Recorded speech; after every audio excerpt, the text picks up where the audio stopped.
hidden sanctuaries, far from the noise of cities where nature still reigns supreme. Forests that have never been cut, rivers with crystal-clear waters that follow their free course, and silent mountains guarding secrets from thousands of years.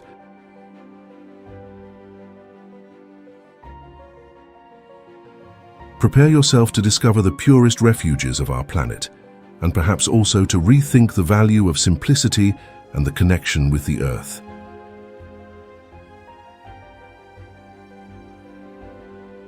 Eystrahorn Mountain Range. In the far east of Iceland rises a mountain chain of raw and almost mythical beauty, the Eystrahorn Range. Formed millions of years ago, when the Earth's crust twisted under the impulse of inner fire, Eystrahorn is a testimony carved by the force of time. Its black basaltic rock spires point to the sky like the fingers of sleeping giants, marking the horizon with a presence both sacred and wild.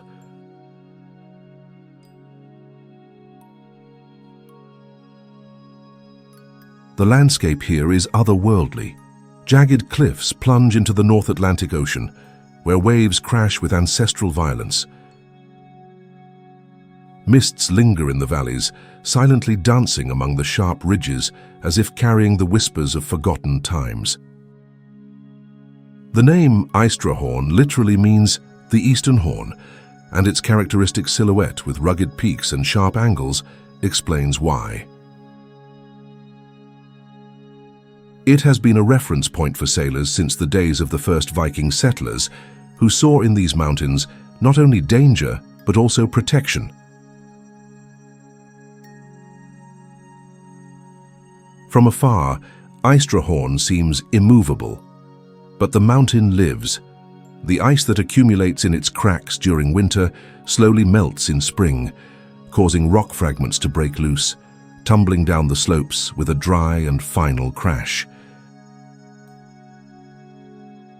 It is a cycle of destruction and rebirth that never ends. Vegetation is scarce but resilient. Mosses, lichens, and low shrubs cover the lower areas, defying the cold and the cutting winds. They are the first to arrive after each landslide, colonizing the exposed surfaces and restarting the slow work of regeneration. In Icelandic mythology, mountains like Eystrahorn are seen as the homes of trolls and ancient spirits. It is said that at night, when the moon is full and the wind blows from the north, one can hear low chants echoing among the stones, voices from a past that still inhabits these peaks. Pamir Mountain Range. In Central Asia, where the skies seem closer to the earth and valleys hide between ancient stone walls, rises the majestic Pamir Mountains. Known as the roof of the world, this mountain region is one of the oldest and most imposing geological formations on the planet.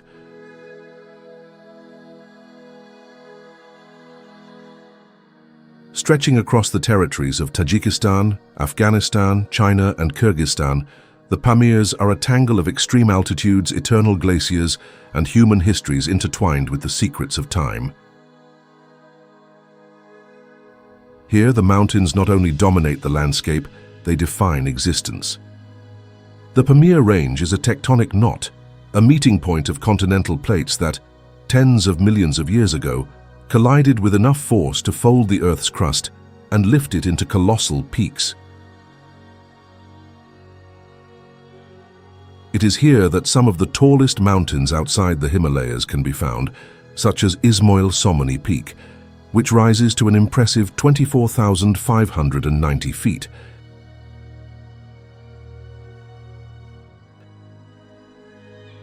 This is a land of extremes. Summers are short and dry, winters long and brutal.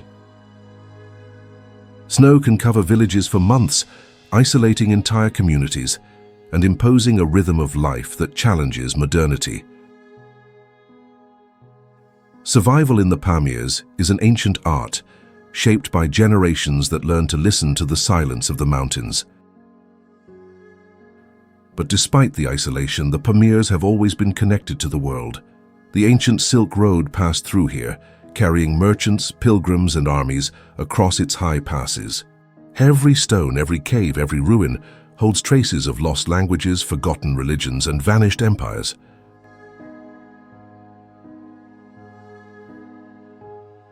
Geologically, the Pamirs are a deep archive of Earth's history.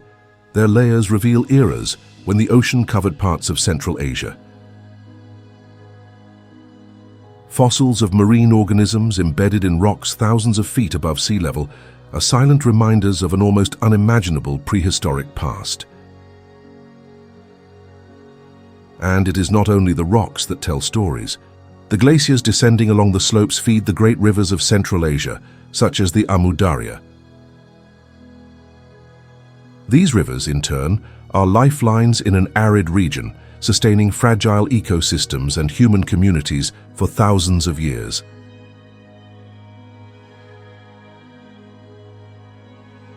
Altai Mountains.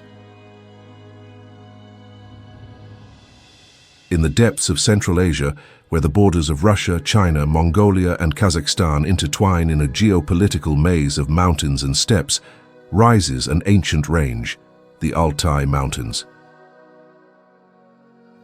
Altai in Mongolian means mountain of gold, a name that not only evokes the mineral wealth of the region, but also its mystical and cultural importance. The nomadic peoples who crossed these lands through the centuries consider Altai the cradle of the world, the origin point of Turkic and Mongol civilizations. For them, it is not merely a mountain range, it is a sanctuary, a sacred place where the sky meets the earth. The landscape revealed to the eyes is overwhelming in beauty. Valleys carved by ancient glaciers, crystal-clear lakes reflecting the deep blue of the sky, and dense forests where silence is broken only by the distant call of an eagle or the crack of branches under a wolf's paws. Every valley seems to tell a story. Every peak carries memories that time refused to erase. The Altai Mountains stretch for more than 620 miles, spreading like stone roots across 4 nations. Their highest point, Mount Belukha, reaches 14,783 feet in altitude and is surrounded by myths and legends passed down through generations. It is said that its icy dome holds the secrets of humanity, and that, when the time is right, those secrets will be revealed to the pure of heart. This is one of the most remote and unexplored places on the planet.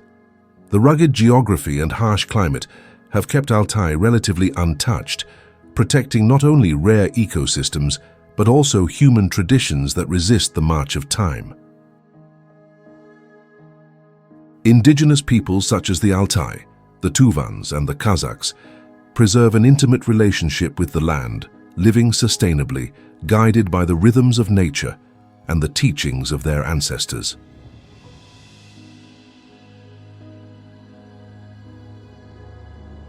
Gunung Kawi Temple.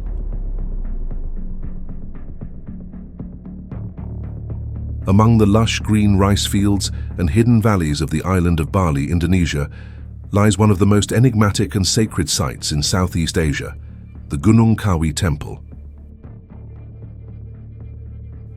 Hidden within tropical vegetation and the slopes of the Pakirisan River Valley, this ancient complex is a relic of the past, a silent echo of a civilization that carved its faith in stone and its devotion into the contours of the land. Gunung Kawi is no ordinary temple. Dating back to the 11th century, during the reign of the Udayana dynasty, this sanctuary is known for its impressive funerary monuments carved directly into the cliff walls. There are 10 vertical shrines called Candi, measuring up to 26 feet in height, stone giants silently watching over the valley below, eternal sentinels of Balinese memory.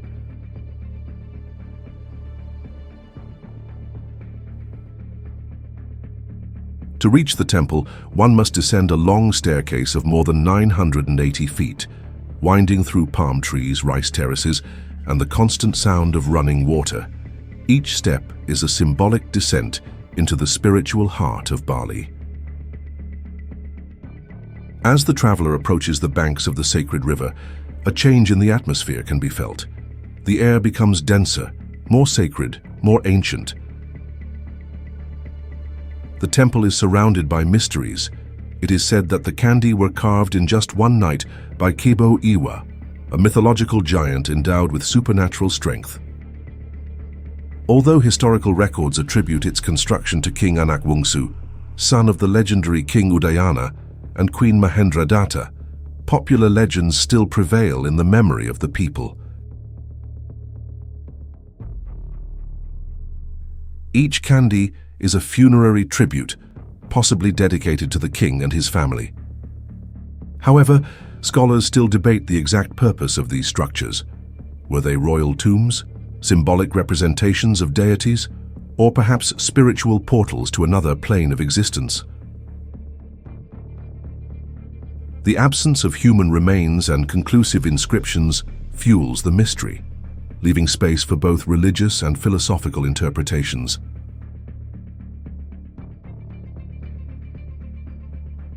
Love Valley, Turkey. In Cappadocia, where the land seems to dream in shapes that would challenge even the gods of antiquity, there is a place that unites natural beauty, geological mystery, and a touch of poetry: Love Valley. Its very name already evokes curiosity and enchantment. Love Valley, or Aşıklar Vadisi in Turkish, stretches for miles among the rock formations of Cappadocia, a region in central Anatolia, Turkey. Known for its fairy chimneys, this unique landscape was shaped by volcanic eruptions millions of years ago, followed by millennia of erosion caused by wind and water. The result? A terrain that looks as though it came from a fairy tale or another planet.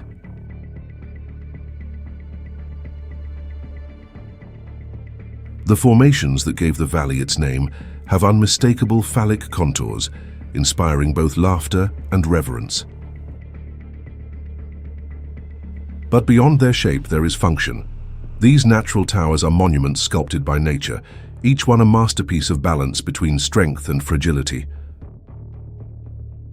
They are columns rising like guardians of silence and history, witnesses of a time when Earth was still shaping its face. Cappadocia as a whole is a mosaic of valleys, caves, and stories, but Love Valley has something singular, a visceral appeal, a beauty that transcends logic and touches the imagination. Walking its trails is a full sensory experience. The eyes follow sinuous shapes, the nose catches the fragrance of wildflowers in summer, the ears hear the sound of the wind whistling among the stones like an ancient chant.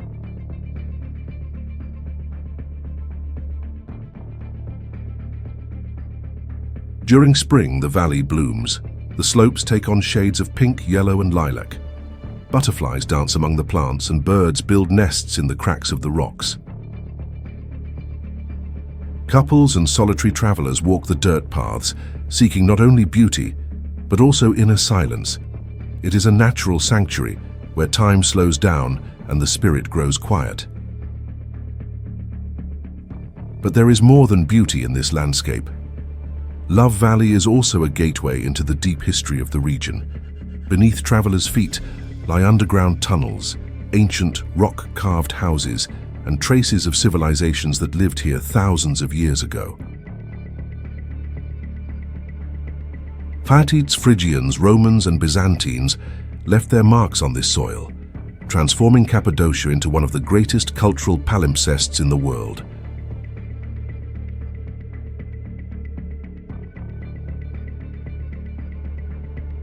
Batu Caves.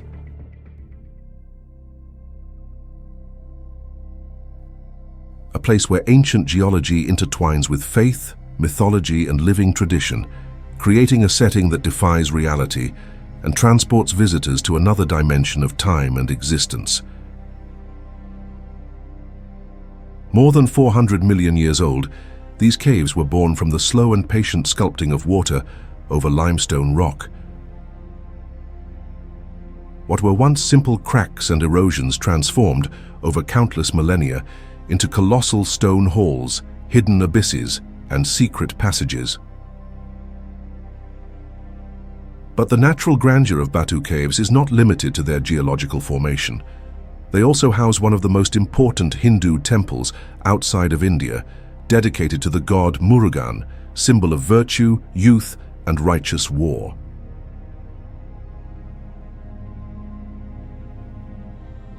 The main entrance to this underground universe is marked by an imposing image, a golden statue 138 feet tall, representing Lord Murugan himself. Erected in 2006, it is the largest in the world dedicated to this deity, and it seems to guard the path leading into the depths of faith and mystery. At its feet, a staircase with 272 steps challenges the body and spirit of those who dare climb it. Each step is a stage of purification, a preparation for the encounter with the sacred.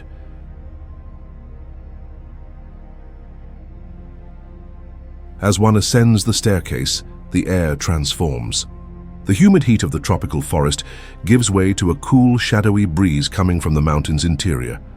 Monkeys watch visitors with curiosity and cunning, like mischievous guardians testing the pilgrim's determination.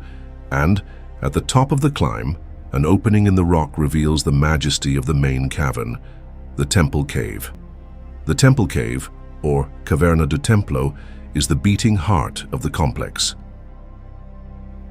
With a ceiling rising more than 328 feet high, it houses several shrines and altars dedicated to the Hindu pantheon, all devoted to the worship of Murugan. Here, the sounds of the outside world fade away. The echo of prayers and chants reverberates through the walls, as if the very stones prayed in unison with the faithful. The ground, humid and sacred, carries the marks of countless steps of devotion.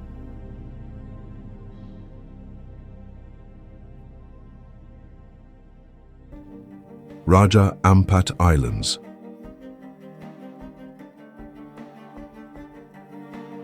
In the far west of West Papua, an archipelago emerges that defies every definition of natural beauty.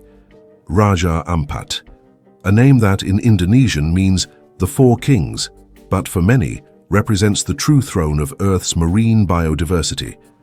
Composed of more than 1,500 islands, cays and sandbanks, the Raja Ampat archipelago stretches across about 15,445 square miles. It is a living tapestry of shapes, colors, and sounds that seem not to belong to the real world. Here, nature operates at its highest frequency, creating an ecosystem of almost unimaginable complexity.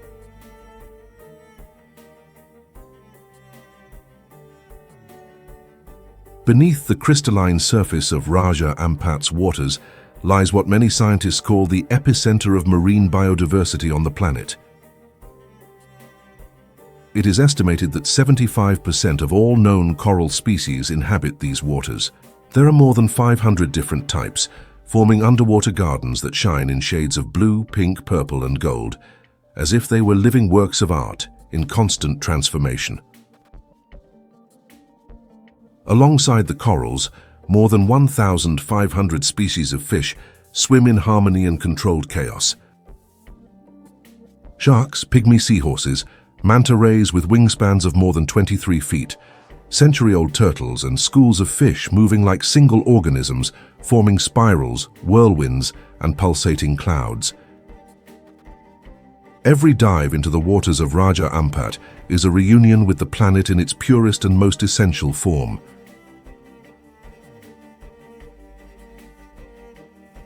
But Raja Ampat is not just an underwater paradise.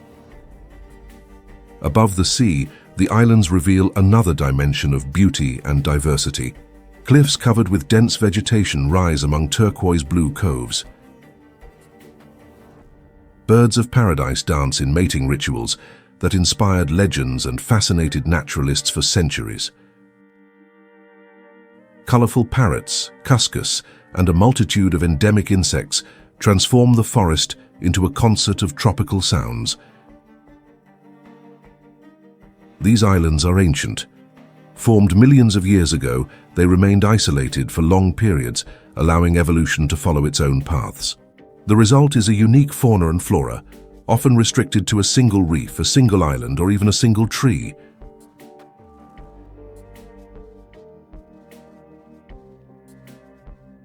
Tian Shan Mountains.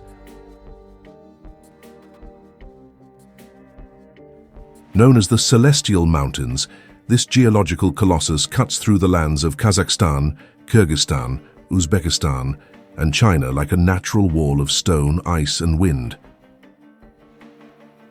Its name, Tian Shan, comes from Chinese and literally means mountain of heaven. And perhaps there is no more accurate description. With peaks surpassing 22,960 feet in altitude, glaciers that resemble rivers of glass, and valleys so vast they defy imagination, Tian Shan is more than a mountain range. It is a living, almost divine presence that shapes landscapes, climates, cultures, and destinies.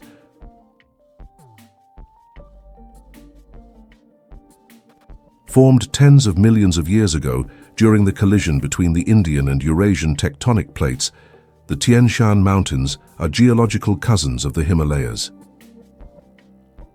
But unlike the fame of their southern sisters, they remain shrouded in relative mystery, a colossal secret hidden in plain sight. At the heart of the Tian Shan stands Mount Jengish Chokusu, also known as Victory Peak, rising to 24,390 feet. It is the highest point in Kyrgyzstan and the second highest of the Tian Shan range. At its base, time takes on a different rhythm.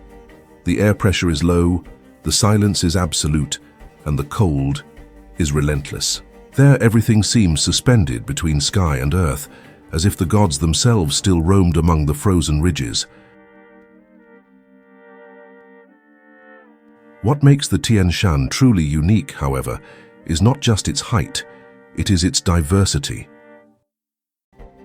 On its slopes are found everything from arid deserts to alpine meadows, from golden steppes to coniferous forests.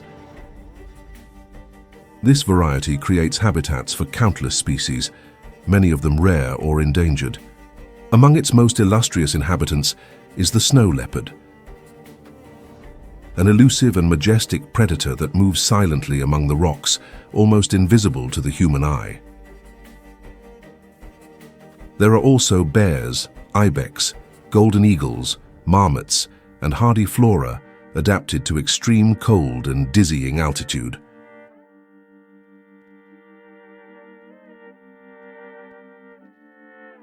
Macquarie Island.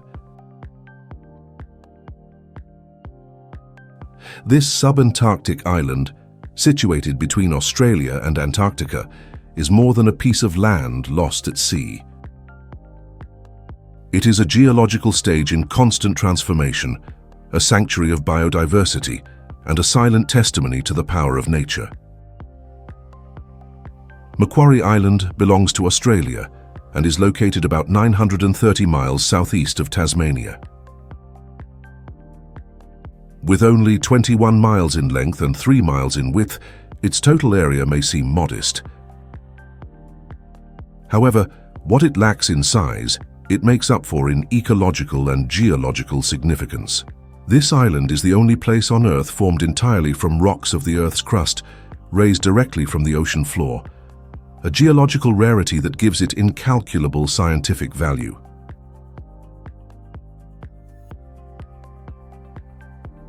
Walking along the island's cold and damp slopes, one can witness a rare spectacle, the point where the oceanic crust and Earth's mantle emerge at the surface. Here, tectonic forces reveal their secrets without the need to dig miles deep. These rocks, lifted from the depths, tell stories dating back millions of years, offering clues about the origin of continents and the dynamics of our planet. But Macquarie Island does not impress only geologists. It is also a paradise for biologists and wildlife lovers. Its beaches are populated by thousands of southern elephant seals that come here to mate and give birth. It is common to see these giants with watery eyes and massive bodies lazily resting under the icy mist, indifferent to human presence.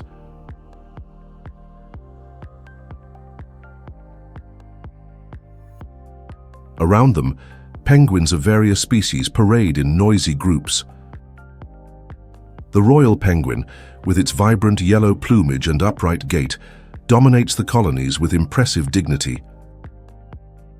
Meanwhile, the rockhopper penguins, with their spiked eyebrows and aggressive behavior, dispute territory amid piercing calls.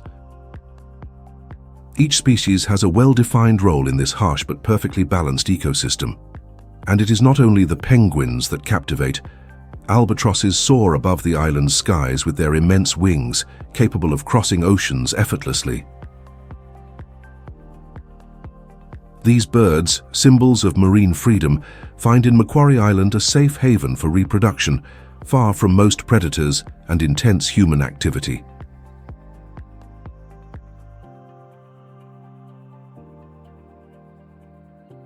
Mount Fitzroy.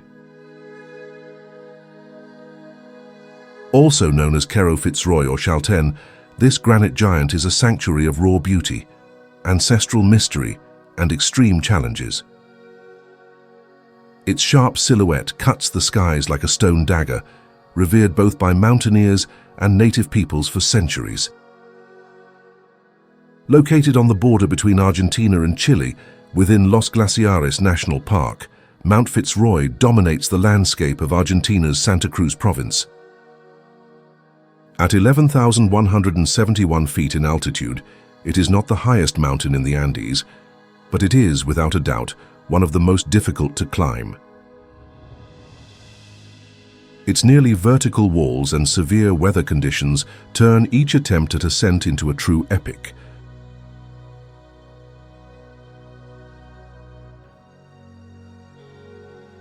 The name Fitzroy was given by explorer Francisco Pascasio Moreno in honor of Captain Robert Fitzroy, commander of the HMS Beagle, the ship that carried Charles Darwin on his famous voyage. However, long before the arrival of Europeans, the Tehuelche people already knew and revered the mountain. For them, Chaltén, which means smoking mountain in their language, was a sacred entity. Often wrapped in clouds that appear like smoke, the mountain was seen as a living, imposing, and spiritual being. The first recorded ascent to the summit of Fitzroy happened only in 1952, carried out by French climbers Lionel Terray and Guido Magnoni. Since then, fewer than 100 people have reached its top. In contrast, Mount Everest, much taller, has already been climbed by thousands. This comparison reveals the true nature of Fitzroy. It is not its height that intimidates, but rather its technical complexity, its isolation, and the unpredictability of its climate.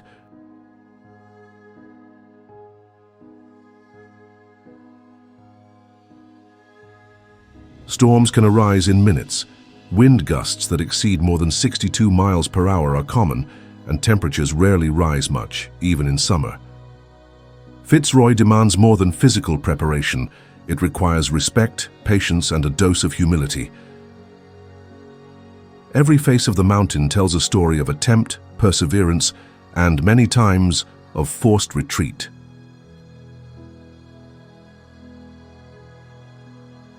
Lord Howe Island.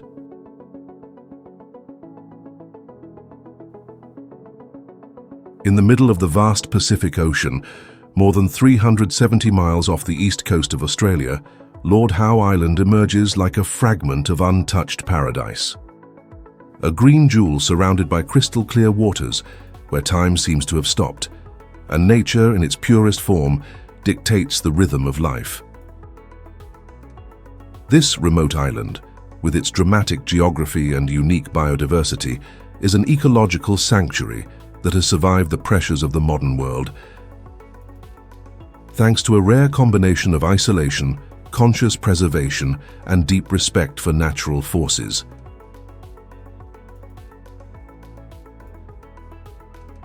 Lord Howe Island has a volcanic origin. Formed about 7 million years ago by underwater eruptions, it is the visible top of an ancient submerged mountain. Its geological formation gives the island breathtaking landscapes. Rugged peaks such as Mount Gower and Mount Lidgebird rise majestically above dense tropical forests and turquoise lagoons. The contrast between the vertical cliffs and the white sandy beaches creates a rare, almost cinematic natural aesthetic.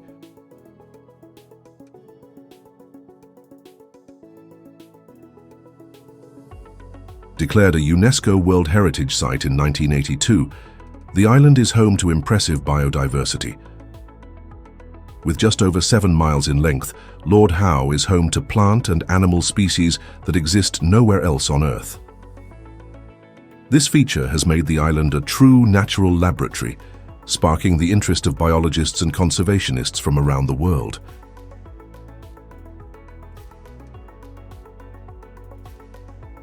Among the most emblematic endemic species is the Lord Howe woodhen, a rare bird once thought to be extinct until its rediscovery at the end of the 20th century. Today, thanks to a careful captive breeding and reintroduction program, the species once again walks freely across the island. It is a symbol of resilience and of human capacity to restore lost balance. Another remarkable inhabitant is the Lord Howe Island stick insect, known as the tree lobster. This giant insect, which can reach more than 4 3/4 inches in length, was also declared extinct for decades. However, it was found on a single remote cliff of Ball's Pyramid Islet near the main island.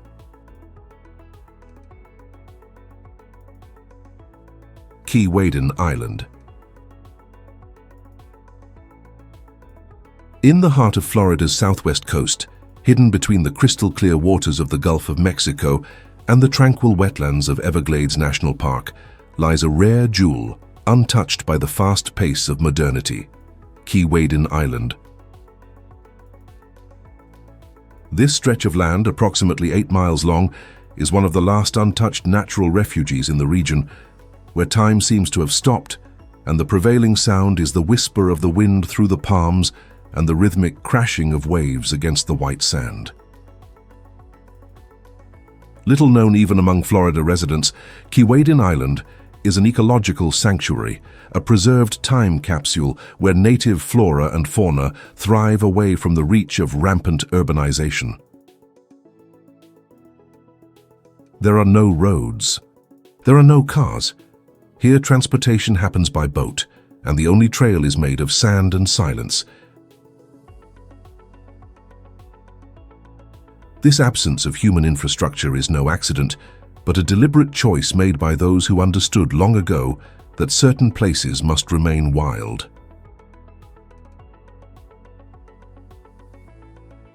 The history of Keewaydin Island is as fascinating as its landscape. Originally inhabited by indigenous peoples, especially the Calusa, it is believed that these natives found here not only sustenance, but also spiritual meaning. Centuries later, in the early 20th century, adventurers, writers, and naturalists began to take an interest in the island, drawn by its mystery and isolation. It was during this period that Keewaydin began to attract visitors seeking something different, a pure immersion experience in nature, far from the conventions of industrial society. Even during the peaks of urban development in Naples and Marco Island, Keewaydin Island endured. When luxury condominiums and resorts took over the coastline, Keewaydin maintained its wild identity. This was due in part to conservation groups and passionate residents who for decades fought to keep the island free from commercial exploitation. The island became a symbol of ecological resistance, a silent reminder that nature, when left alone, flourishes in its fullness.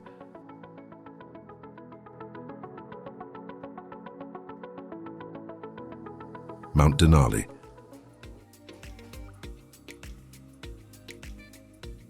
Day after day, silent and imposing, it rises above the clouds in the heart of Alaska.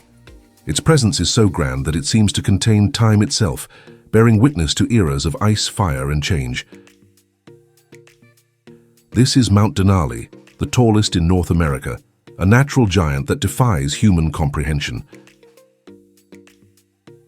In the depths of Alaska, in the mountain range that bears its name, Denali stands with an elevation of 20,310 feet above sea level, being the highest mountain on the continent, a true symbol of power and geographic isolation. But its greatness is not only in its altitude. From base to summit, the mountain rises abruptly from the ground, totaling about 18,000 feet from base to peak, one of the largest vertical elevations entirely above sea level.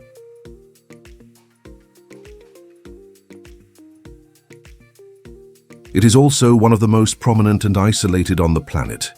With more than 4,630 miles of topographic isolation, Denali is a solitary and dominant landmark on the continent, surpassed in prominence only by Everest and Aconcagua.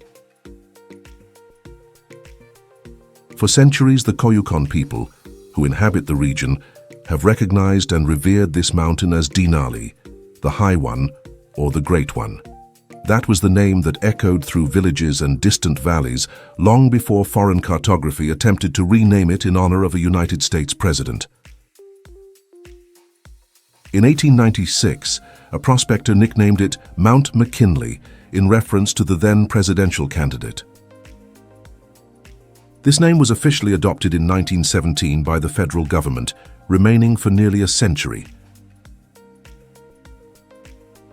Only in the mid-1970s did Alaska begin using the original name Denali, and in 2015, the federal American government finally recognized the change. However, in 2025, a new decree once again reverted the official name to Mount McKinley, even though the national park continues to be called Denali.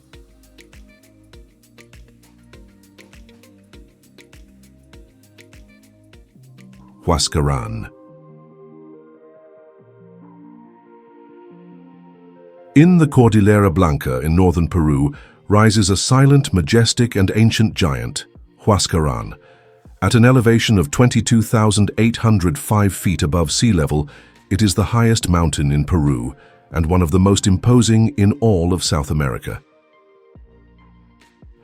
Huascarán is more than just a rise in the Earth's crust. It is a living being in the indigenous worldview, an Apu, a guardian spirit of the mountains. For those who live in its shadow, this mountain represents strength, wisdom, and protection. But it also imposes respect, for its fury has been felt in devastating ways.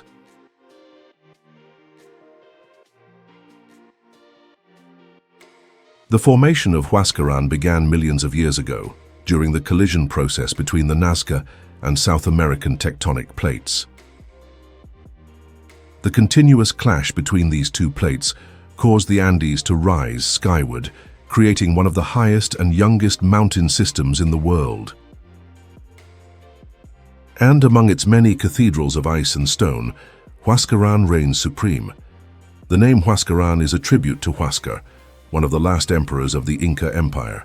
Son of the great Huayna Capac, Huáscar was the protagonist of a civil war against his half-brother Atahualpa, which culminated in the arrival of the Spanish conquerors. Thus, the name of the mountain carries historical and symbolic weight, a link between the glorious past of the Andes and the winds of change brought by Europeans. Located within Huascarán National Park, a protected area of nearly 1,310 square miles, the mountain is the heart of one of the richest and most fragile Andean ecosystems. There, the eternal ice feeds rivers that descend in cascades toward forests and valleys, sustaining unique communities, cultures, and biodiversity. Vicuñas, condors, pumas, and hundreds of species of birds and plants live in this natural sanctuary. But Huascarán has not always been only majesty and beauty. In 1970, a magnitude 7.9 earthquake struck the Peruvian coast. The tremor was enough to dislodge a massive chunk of ice and rock from the mountain's northern flank. What followed was one of the deadliest natural disasters in South American history. The avalanche completely buried the city of Yungay, killing more than 20,000 people in a matter of minutes.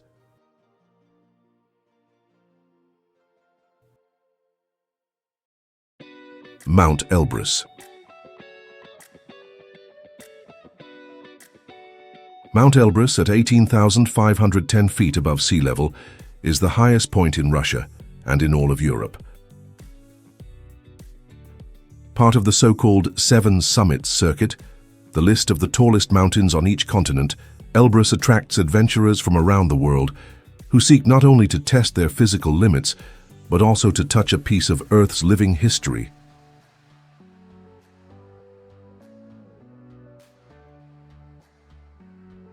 Geologically, Mount Elbrus is a dormant volcano, whose last eruption is estimated to have occurred about 2,000 years ago. Even today, small gas emissions on its slopes remind us that it is not completely inactive.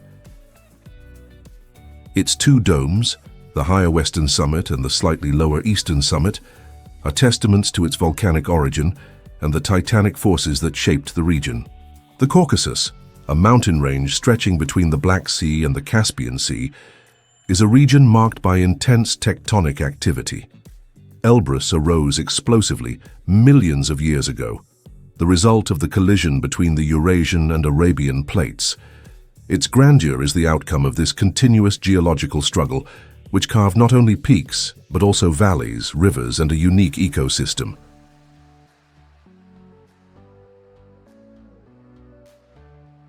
For the indigenous peoples of the Caucasus, Elbrus has always been more than a simple geographic elevation.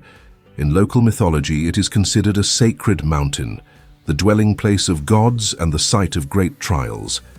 Among the Karachais, Balkars, and other ethnic groups of the region, there are stories that speak of giants imprisoned in the ice, cosmic battles, and legendary heroes who climbed its slopes in search of wisdom. Among these legends stands out that of Amiran, the Caucasian Prometheus.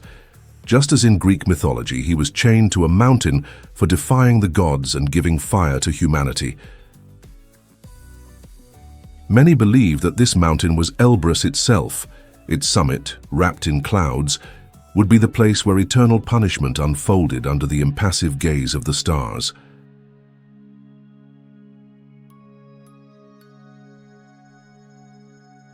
Banff National Park.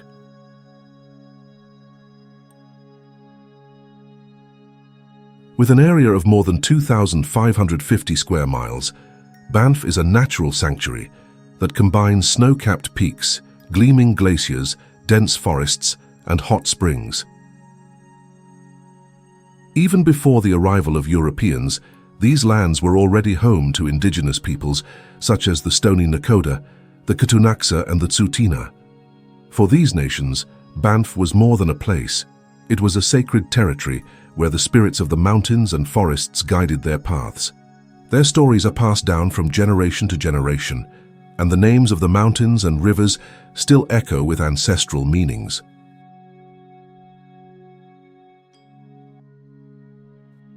With the expansion of the Canadian Railway in the late 19th century, explorers reached the region and discovered the natural hot springs.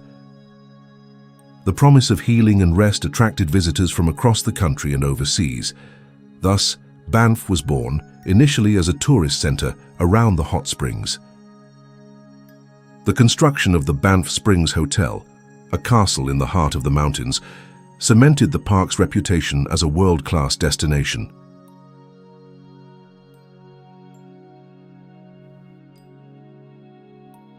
But Banff is more than luxury and breathtaking landscapes. It is a vibrant ecosystem, home to unique biodiversity. Grizzly and black bears, elk, caribou, cougars, wolves, and marmots roam the forests and plains. Golden eagles soar across the clear skies. Each animal is part of a delicate ecological balance that must be protected with care and respect.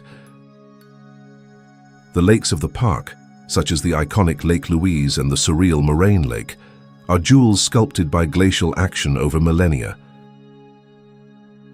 Their waters, an almost unreal turquoise blue, owe their color to the presence of rock particles ground by glaciers, called glacial flour, that remain suspended, reflecting the light in a unique way.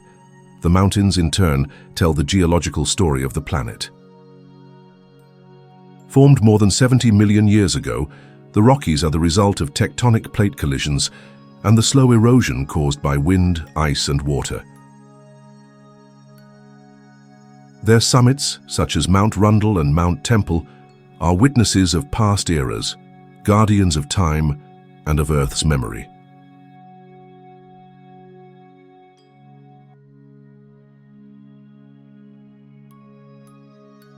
Drakensberg Mountains. Their name, derived from Afrikaans and meaning dragon mountain, evokes images of legendary creatures, hidden worlds, and unexplored landscapes. Rising like natural walls along the eastern border of South Africa, with Lesotho, the Drakensberg form the backbone of the continent. They are the highest formation in southern Africa, with peaks that rise to more than 9,800 feet above sea level. These dramatic heights have shaped cultures, created myths, and sheltered human communities for thousands of years.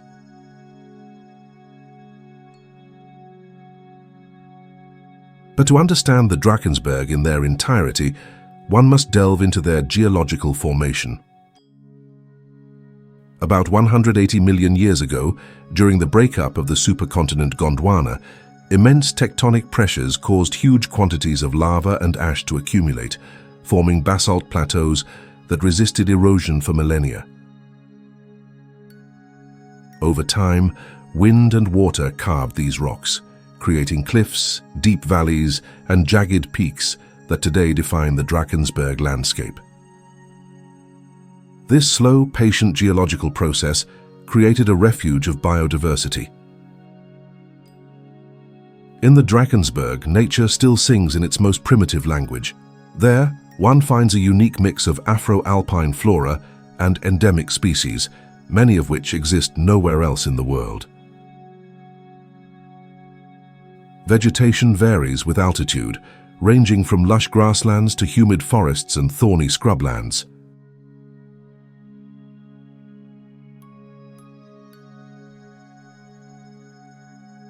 This diversity of ecosystems sustains an equally impressive variety of animal life. The elusive leopard patrols the rocky slopes, while antelopes such as the eland and the bontebok graze serenely on the high plains.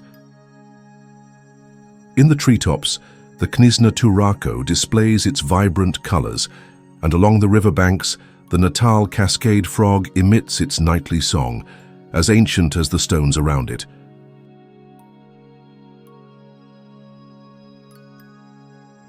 Lake Turkana.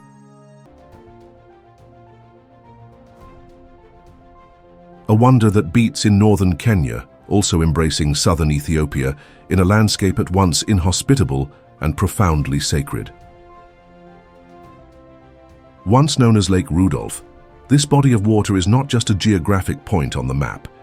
It is a reliquary of humanity's history, a cradle of civilizations, a living testimony of evolution, both biological and cultural.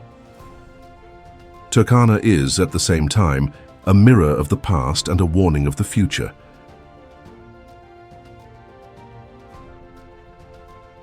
The waters of the lake are a deep green, a color owed to the high content of algae and alkaline minerals. Fed by three main rivers, the Omo, the Turkwel, and the Kerio, the lake has no natural outlet.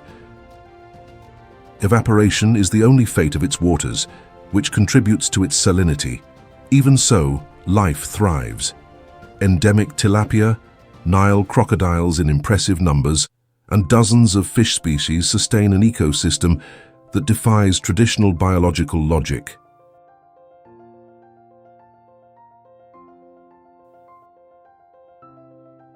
The shore of the lake is a living transition between arid and fertile. Hardy trees such as acacias mingle with thorny shrubs and sparse grasses. Amid this setting, nomadic tribes have shaped their existence with ancestral wisdom.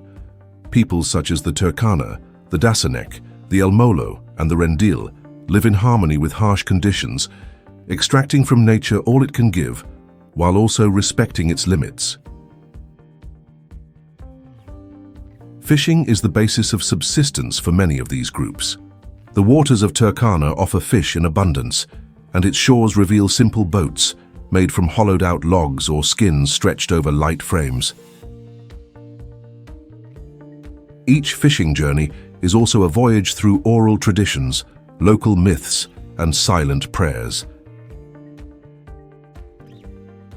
The lake is not just a resource where it is a living entity inspiring respect, fear, and gratitude.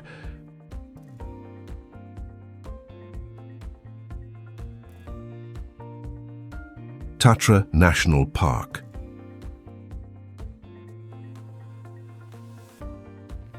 In one of the most fascinating regions of Central Europe, where the wind caresses the snowy peaks and time seems to have paused before natural grandeur, rises Tatra National Park, a sanctuary of stone, ice, forest, and silence.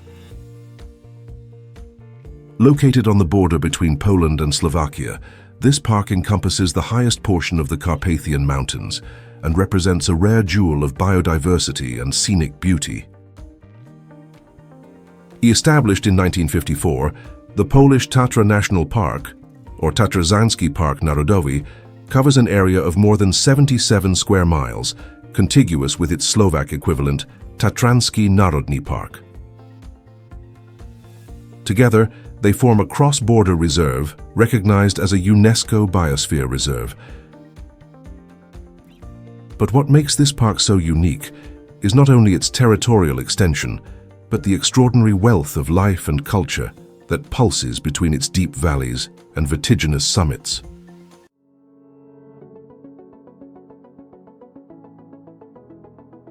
The Tatra Mountains are the natural roof of Poland and Slovakia. The highest peak, Górkowski Szczyt, reaches 8,711 feet above sea level, while Rysy, at 8,198 feet, is the highest point on the Polish side. These granite and limestone giants were sculpted by geological forces millions of years ago and later refined by the glaciers of the Ice Age. The result is a dramatic landscape filled with jagged peaks, deep gorges, and crystalline glacial lakes, such as the iconic Morskie Oko, the Eye of the Sea.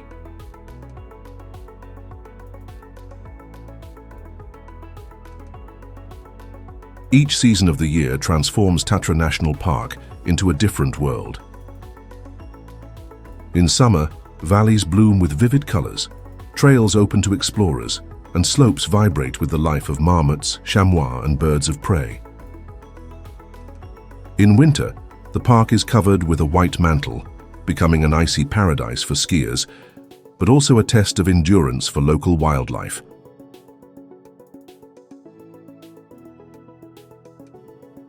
Pitcairn Islands.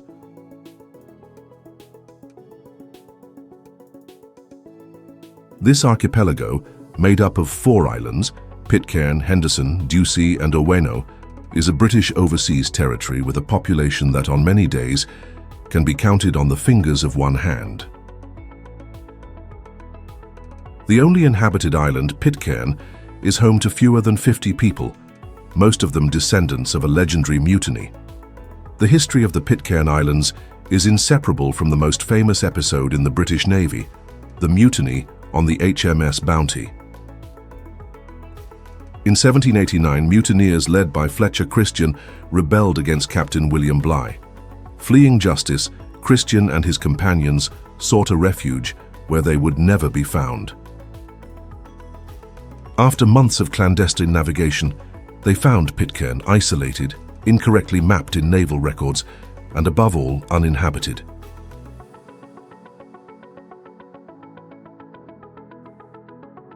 There they burned the Bounty, eliminating any possibility of return and erasing their footprints in the ocean. With them were also some Tahitians, men and women who would form the first generations of this nascent micro-civilization marked by conflict, adaptation, and survival. Life on Pitcairn was never easy. Isolation, both physical and cultural, turned the inhabitants into masters of self-sufficiency. The volcanic soil provides some fertility, but natural resources are scarce. Without an adequate port, every ship's arrival or departure requires skill, strength, and courage. For decades, the Pitcairn Islands lived on the margins of the world, visited occasionally by whaling ships or curious explorers. It was only in the 19th century that the British presence was formalized, though contact with the outside world remained rare and limited.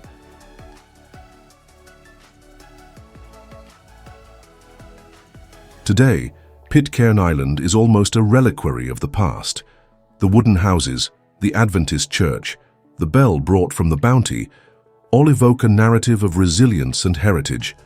The language spoken is an Anglo-Tahitian Creole known as Pitcairn, a linguistic reminder of the multiple origins of its founders. The few inhabitants maintain traditions, craft handmade goods, produce honey famous for its purity, and operate a small tourist infrastructure that welcomes rare adventurous visitors. The government is locally administered by a council, although the United Kingdom retains final authority.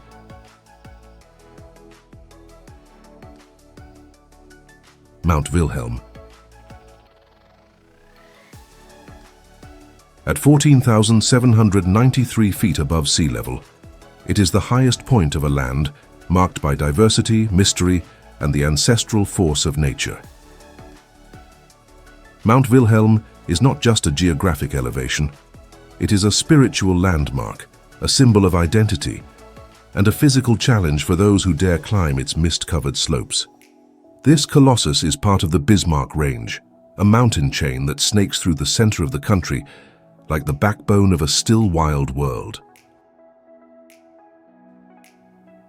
The journey to the summit of Wilhelm begins long before the hike itself.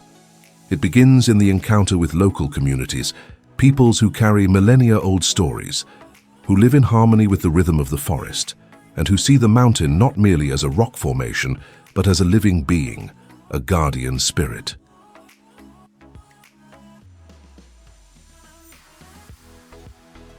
For the indigenous peoples of the region, such as the Kuman and the Simbu, Mount Wilhelm is sacred.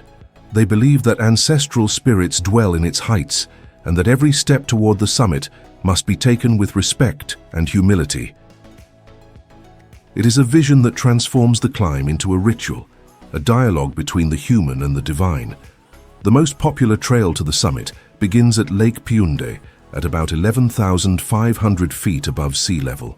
The scenery changes as one ascends. Dense tropical forests give way to alpine fields and finally to barren rocks. The biodiversity found on Wilhelm's slopes is impressive. Rare orchids, endemic birds, nocturnal marsupials, and insects still unknown to science. The climate is unpredictable. Humid heat can give way to dense fog, torrential rains, or cutting winds in a matter of minutes. At night, temperatures plummet, and the sky opens to reveal a spectacle of stars seemingly untouched by time or pollution.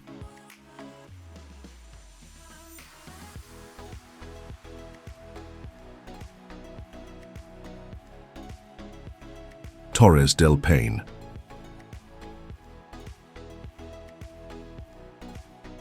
At the southernmost tip of the American continent, where the winds of Patagonia shape the land with ancestral fury, rises one of the most dazzling and enigmatic natural sanctuaries on the planet, Torres del Paine National Park. A place where the land touches the sky with stone spires, where lakes of impossible blue reflect snow-covered peaks, and where nature dictates its own laws with majesty and indifference. Located in the Magallanes region of Chile, Torres del Paine is more than a park. It is a monument to geological time, to the force of glaciers, to the immense silence of mountains. Officially created in 1959 and declared a UNESCO Biosphere Reserve in 1978, This wild territory covers more than 593,000 acres of landscapes that seem to have emerged from a primordial dream.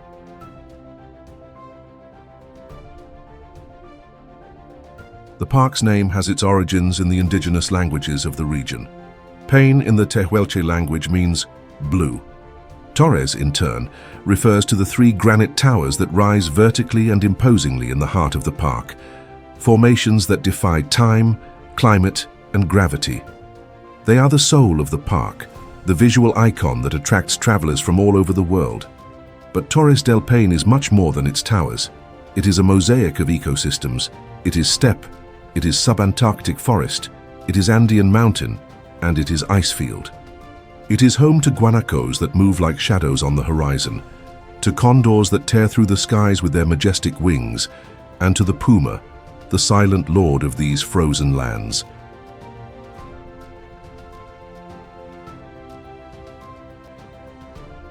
The park's trails are legendary.